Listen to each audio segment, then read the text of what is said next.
Hey folks, welcome back to another video. I'm your host, RR Slugger, and today I wanted to tie up a few loose ends, while also discussing some of the new content on the horizon. First off, I wanted to acknowledge the growth and support of this channel from viewers like you. It's hard to believe that the channel has already doubled in size since the last update video. From the bottom of my sluggy heart, thank you. We're coming up on Slugger's first birthday, and you'd better believe we'll be celebrating. I wanted to double back on a few topics I covered in previous episodes and expand upon them here. In the comment section of the Build a Slug workshop video, many people recommended using black sausage pieces rather than cutting up flexible tubes. This is definitely a strong alternative and would be made even stronger if LEGO ever produced these sausage pieces in green one day.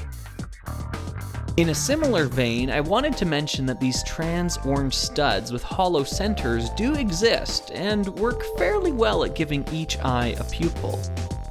You unfortunately lose much of the glow because of the trans orange color rather than the trans neon orange though. If LEGO ever produces either of these parts in those colors, I will definitely mention them in another update video. Moving on, the tragedy of Darth Slugger the Wise understandably left many people scratching their heads. Beyond the most common question of, what did I just watch? The second most common question has been, so what happened next? Let's just say part 2 is coming in a big way. Rock Raiders will continue to be a cornerstone of this channel, and I still have several video plans in the works on the topic. One of these projects is the much requested coverage of the vehicles and buildings from the PC and PlayStation games. A major part of this endeavor is creating step-by-step photo instructions and complete part lists so you can create these models as well. I've already run a few trial ideas that I think will work for these videos, so hopefully the wait will soon be over.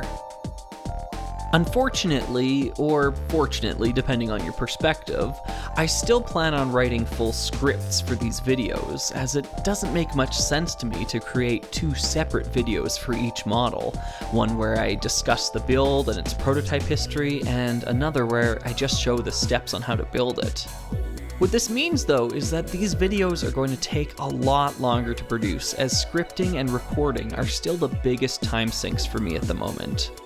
It was easy enough for me to talk over the step-by-step process in the Build a Slug video, but some of these models are much larger. Plus, there's only so many ways you can say, and then you place the bricks here, blah blah blah. I think my plan is to save most of the chatter for the end of each video and allow some music to play over the build section. Speaking of which, recently there have been many more comments about the music in my videos and where to find it. For those who do not know, I create nearly all of the music for this channel, and it is available for free on my Bandcamp page. You have my express permission to use it however you please, whether that be for school projects, commercial endeavors, or personal use. A shout out to your favorite slug is always appreciated, but never required. Just don't try to pass it off as your own original music, and we're all good. I didn't know how best to approach this next topic, so I thought I would throw it in here. Fabuland! I recently came into possession of a large Fabuland collection from an original owner, and I couldn't be happier to have this opportunity to showcase these toys in my videos. Believe it or not, but Fabuland was one of the longest running themes in LEGO's history, with releases that span an entire decade starting in 1979. Most of what I've acquired is from that first year, and they are now comfortably the oldest LEGO sets I own by a fair margin. I think Fabuland will one day warrant a proper video from me, but for now I wanted to mention that they are here and are likely going to continue making appearances in new videos, whenever appropriate. I just wanted to address the elephant in the room, that's all. In addition to all the stuff I've mentioned here, I also have 2 new video series in the works, so hopefully we'll round out Slugger's first year on YouTube with a few more winners. Thank you for watching everyone, and I hope to see you next time for a new adventure.